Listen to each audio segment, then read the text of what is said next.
The Super Speedway Podcast is a Dream Bigger media production. For news, photos, show notes, and information about advertising on the podcast, visit www.thesuperspeedway.com. 3, 2, 1. Welcome to the Super Speedway.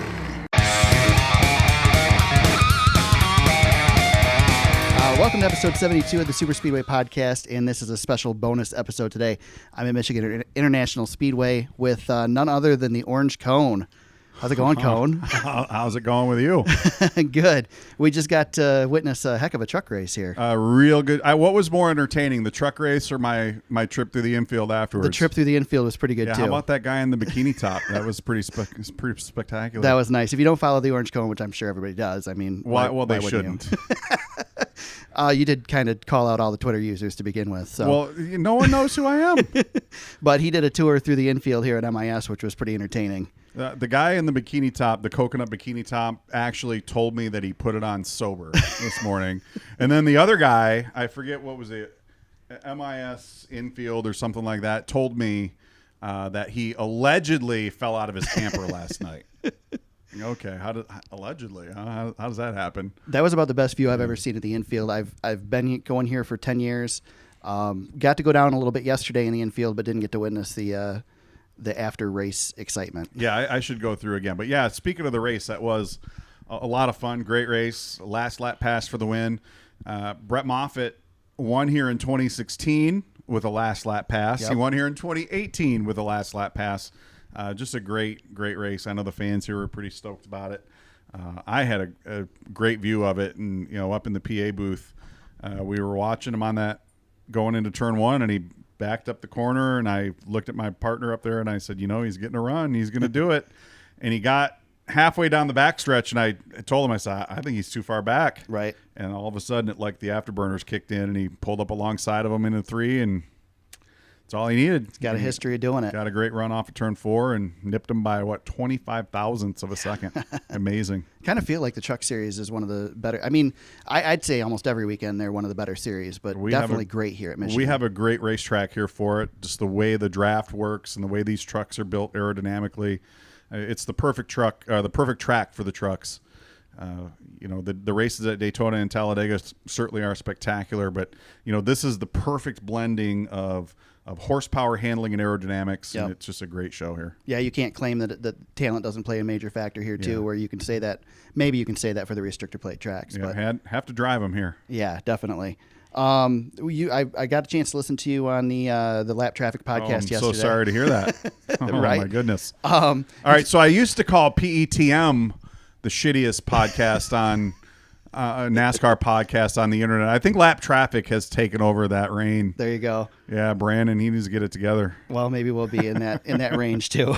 Oh, you're doing a great job. Yeah, you talked about MIS a lot there. You've got quite a history here. This is my home track. I've been coming here for since 1989 was my first race. Let's see, 1989. That would have been. Let's see. I think Rusty Wallace won one of those. It was the June race for me. June of 1989. I can tell you who was on the pole, and I can tell you who won. Let's see. I'm going to try to remember this because I was not here for that one, but I'm going to try to remember. I know Rusty won here in June of 1988 because that was the week after Bobby Allison got hurt. You know what? I'm drawing a blank on 89. Who do you have? Ken Schrader started on the pole. In the Folgers Chevrolet Lumina. And Awesome Bill got the Awesome Bill won. I believe that was his 6th win in 8 races. That's here. beyond me. I'm not sure on that one, but 6th win in 8 races. That's correct. I've rewatched that race a million times, and you don't have to doubt it. I'm telling you, it happened. There you go. So this is the 50th anniversary at MIS this year. Tell me a little bit, what does this track mean to you? You've been here for. So I've been coming here since 1977, as I said, on Lap Traffic. My dad, growing up, worked at Champion Sparkplug. Champion sponsored the August race here and would get us tickets. We would sit over in the wooden grandstands over on the other side of pit entrance. And that's where we would watch from. And, my uncle owned a racing team back in the 70s and 80s, a very successful racing team, and actually won a race here that we were at back in 1982. And on my personal Twitter page, I've got some pictures of me hanging out down in Victory Lane. Really cool. With Bobby Allison back in 1982. And, it's really cool to now, realize, here we are, 36 years later, and I'm on the other side. Never Right. in a million years ever thought that I would ever be the announcer here. It wasn't anything that I ever angled for or anything that I ever thought would happen. But, back in 2012, Sammy, who used to be the PR rep here, was looking for an announcer, and she didn't know anybody. She called me. She said, "Would you be interested?" And I said, "I think I would." And I've been here since 2012. This is my sixth full season, and it's just been a tremendous privilege to be here and to talk to tens of thousands of people who share the same passion for the sport that I do. To hear them, when I say, "Hey, let's get up and make some noise," they get up and make some noise. Right. It's a real rush for me, and to know they're all here to watch the same thing that I have a true love for. It really is an honor, and it's a privilege. And I work with some really great people up in the booth, Dean Strom and Jim Trado. Jim, I don't know how many people watch ARCA races on television. Jim does each and every one of those. He's at most of these NASCAR races, whether he's doing PA or ISM Vision. Jim is just a fantastic guy to work with, and Dean is as well. They make me sound good, which I'm rambling on here, so you can tell that's a lot of work. But yeah, no, this is a very special place for me. I've been coming here since I was 5 years old, and to be able to come back here, a place that I've spent many weekends as a fan. And to come and work here is just fantastic. Right. You talked about the passionate fans, and that's one thing I wanted to touch on. I'm in the same boat. I've been a very passionate fan of the sport for a long time. There's been so much negativity lately and people that just want to bring the sport down. How do you deal with, you're on Twitter all the time. How do you deal with that? Okay, so I have a little bit different perspective on this because I see it from kind of both sides of the fence. I still am a huge fan. I also see it from the inside. I see it from the business perspective, and sometimes those two things do have a clash. Right. What's good for race teams and what's good for the racetracks might not necessarily be what's good for the race fans. But I think there is a way to get everybody on the same page. As far as the negativity, I don't think that there's ever a time where constructive criticism isn't welcome or warranted. Right. So if you see something that you don't like, okay, we'll come up with a constructive argument for why that should be changed. Don't just say, "Hey, this sucks." Right. Okay. You don't like stage racing? Tell me why you don't like stage racing. Tell me what you would do to fix it, to give that same. All right. So what we had is we had debris cautions. Right. When there might not have really been debris. We all hated that. Mm-hmm. So they changed it, and they said, "You know what we're going to do? We're going to give you a predetermined time in the first half of these races where we're going to put out the caution flag twice to give you 2 restarts." Well, we started with trying the caution Well, clock. that was in the trucks that we did the caution Yeah. clock thing, and that didn't quite work out. But then Right. we went into this, and well, we hate those fake debris cautions, but we hate stage rule. Okay, so what do you want? Right. Okay, because then if we went 100 laps green to checkered today, we'd have been complaining that there was no action, there were no restarts, the trucks were too spread out. So, what do you want? Okay, so if you don't like it, tell me why you don't like it. Right. And tell me a better way to fix it. Don't just tell me that it sucks, because anybody can do that. Right. All right, and I realize a lot of people will come to me and say, "Well, it's this Twitter account you have, you're kind of an asshole on there." You say, but that's not really what that is. Some of it, it's kind of changed over the years. Where when I first started, I did just come on and make a bunch of kind of smart ass comments just to kind of get under people's skin, and it kind of worked, and it was kind of fun for a little while. But as this kind of evolved and more people kind of followed it, I kind of realized, well, I can't just kind of just say, because everybody knows who runs that account. And, Right. I've made a very conscious effort to let everybody who works on the inside of the sport know, hey, Right. this is me. If you see something that's got you tagged in it, this is meant to be in good humor. Right. Just realize it's me and I'm your friend, and I'm not trying to be shitty. I'm just trying to be funny. Right. And the identity's hidden, but it's hidden only for people correct. who don't know how to find it. Correct. People who don't know how to use Google. But yeah, there are times where I will get into an actual discussion with people on an actual topic.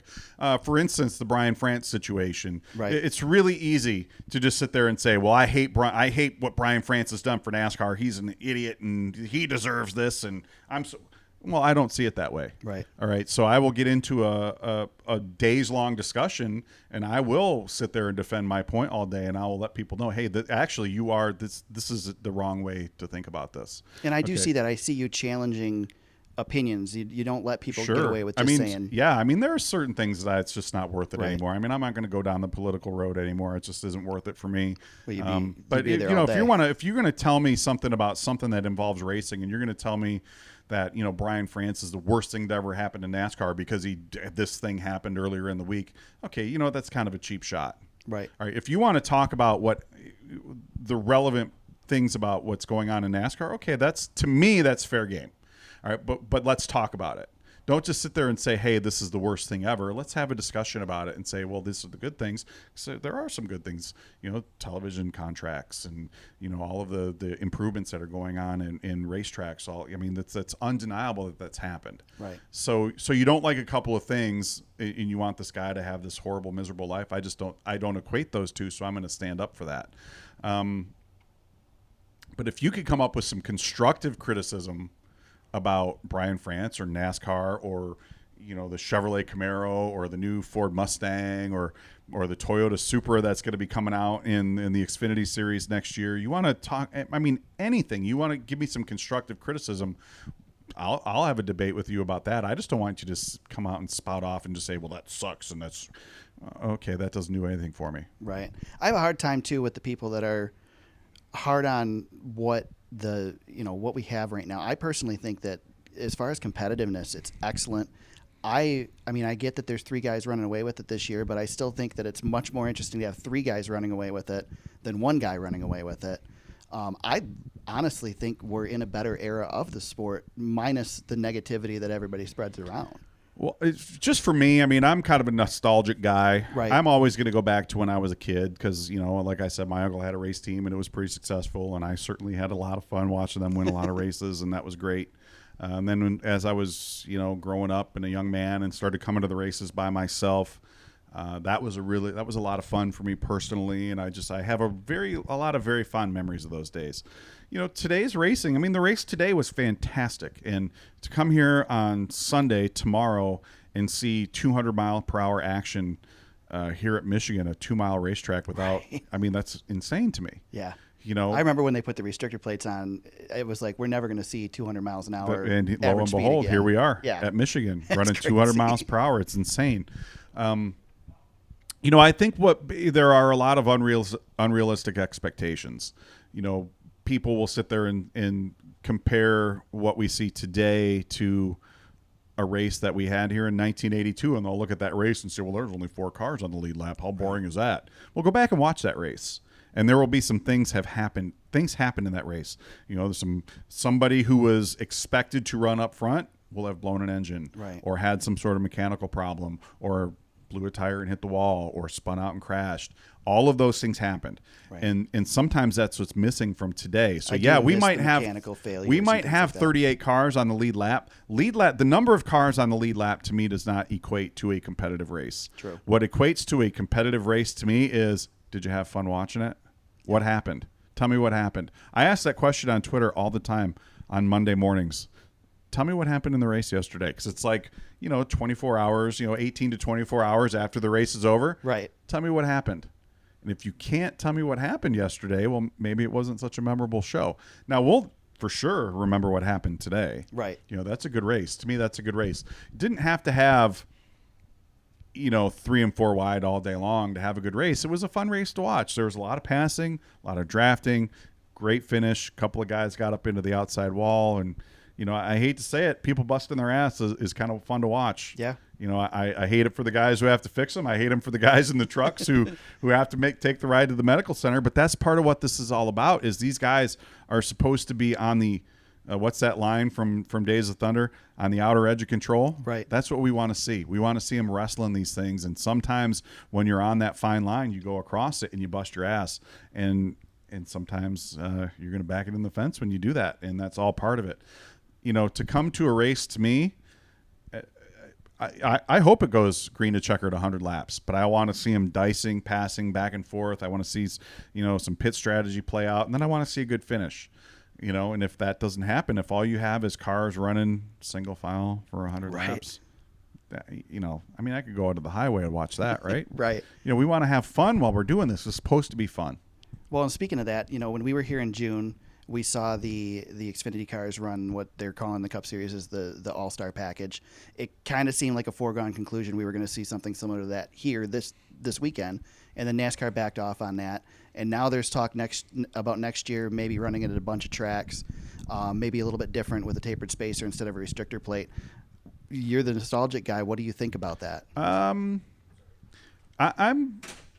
I kind of wish that we would go the other way. I would take all the aero off of them. Okay. As much of the aero as you could. I'd get them up off the ground, get the skirts off of them, get the splitter off of it, get that valence up off the racetrack. I would get some daylight underneath those cars. I would open the engines up wide open, unrestricted, let them go 1,000 horsepower. And you know what? All those guys can carry all the speed in the world they want off into turn one, and we'll see who can drive off of turn two. There you go. To me, that's what this should be about. Yeah. So I get why they want to do it the other way. They want them to get bunched up. They want to put on that same basic type of show that you see at Daytona and Talladega, which is really fun to watch. Can't deny that. But right. I would personally prefer to go it the other way. I'm going to watch regardless. I don't care. I'm not going to stop watching, but that's just my personal preference. I know that there are some drivers who share that opinion. To me, it's such a simple fix to me, and I don't know why we don't try it. Right. But I also do kind of understand why we haven't, because, you don't necessarily want cars, up off the ground because they spin out and you get air under them. Right. They might go for a ride. But again, you don't want to go flipping down the backstretch at Talladega. Don't spin out down the backstretch. Maybe that'll help. We've also done a lot to try and keep cars on the ground, and they still get airborne. So here's a great way to my theory on this is you want to keep cars on the ground in a race. Keep them parked in the garage. That's the only way to guarantee it's going to happen. There you go. Let's talk a little bit about you, Cone. Oh no, my favorite subject. There you go. So how did this all? First of all, how long have you had this account, and how did this all start? The Twitter account started in 2011, but the Orange Cone itself dates back to 2005 at the indoor midget races in Fort Wayne, Indiana, and we. I was there watching the indoor midget races with a friend, and we were kind of fake broadcasting the race to the people around us. And every time there was an incident, we'd have to go down to the infield care center in this tiny little 1/5 mile or 1/8 mile concrete racetrack. And the only thing in the infield was an orange cone. So we'd send it down to the cone. I'm like, that got a little something there. So I put it on MySpace, and that's where it originated. It was MySpace. And, we had a good time with it for about a year, and then it kind of fizzled out. And then, around 2011, I had already been on Twitter for a year and a half or so, and I saw Carl Edwards run over the orange cone at IRP in the Busch race. I'm like, oh, I should do that. And I did. And within 3 or 4 weeks, it had 1,000 followers. And I'm like, I cannot believe this. 1,000 people are paying attention to what I have to say. It is insane. Right. And it's been rolling ever since. There was a time at Daytona in practice for the 2012 Daytona 500, Casey Kane spun out coming off of turn 4 and smushed the cone. And he tweeted an apology to me. And I had like 1,500 followers in the next hour. Nice. It was insane. Danica Patrick hit the cone at Charlotte one year, and there's pictures of it. She's dragging that cone down the front, down pit road, and I brought my daughter over to my laptop to just watch the timeline on TweetDeck, and it was just for 2 hours, just thousands of notifications. Like that, this is pretty insane. And just to have the television people all kind of bought into it, and the radio people have done it as well, and you're just sitting there. I'm just some guy with internet access, sitting on his couch in Toledo, Ohio, making shitty wise ass comments from his, watching TV. Right. And here, I'm watching this thing and they're talking about me on TV and it's like, oh, I cannot believe this. Yeah. It is just crazy, but it's been so much fun. I've met so many wonderful people doing it. Have just so many wonderful memories and so many. It actually, in so many ways, it has been life changing for me. It really has. I mean, I've met some people, some people that have become very, very important to me. I wouldn't know them if it wasn't for Twitter. I mean, it literally has changed my life for the better. So, whether or not it's a good Twitter account is up for debate. I might side with the people who say it's not at this point, but right.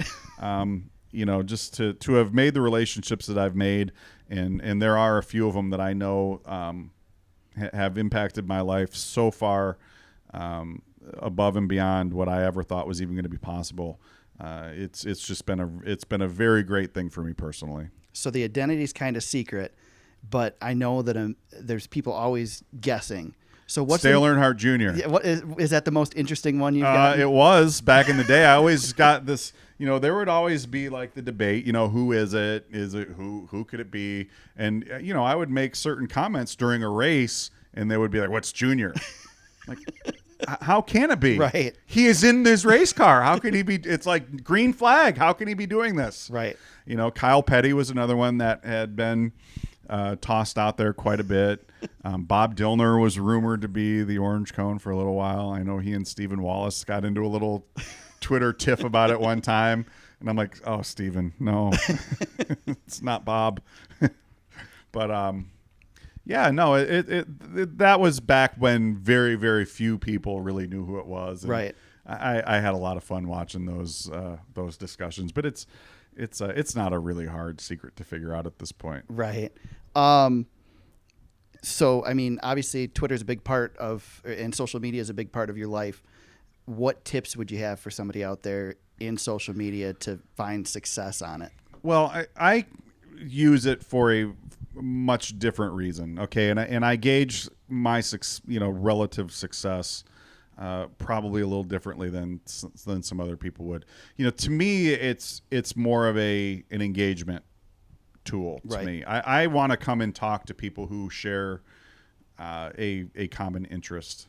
Okay, I don't, the follower count, it's great. I mean, I am truly, truly humbled that tens of thousands of people have chosen to click that follow button and follow that account for whatever reason, whether it's they enjoy what I put up, they think I'm funny, they like the historical pictures that I share, or they just want to tell me I'm an asshole. That's right. fine.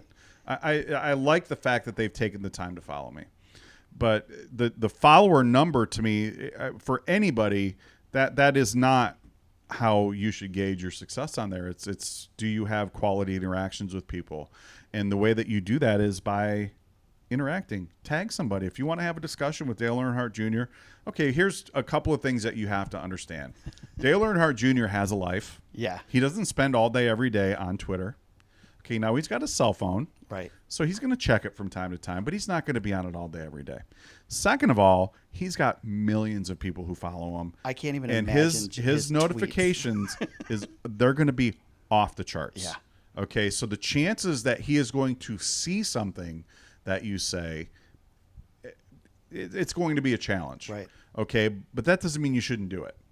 And same thing goes with me. I mean, I'm not putting myself in that category by any stretch of the imagination, but even with 85,000 followers, there are certain days where my timeline moves pretty quick. Race days, it goes pretty quick. Right. If I get involved in a discussion about something, it goes pretty quick. I've had a couple of people say, well, I've tweeted you before and you've never said anything back. And it's like, well, because you're tweeting at me when I'm talking about something and I've got 200 notifications in 2 minutes and it's literally impossible for me to see something. That doesn't mean that you shouldn't keep doing it.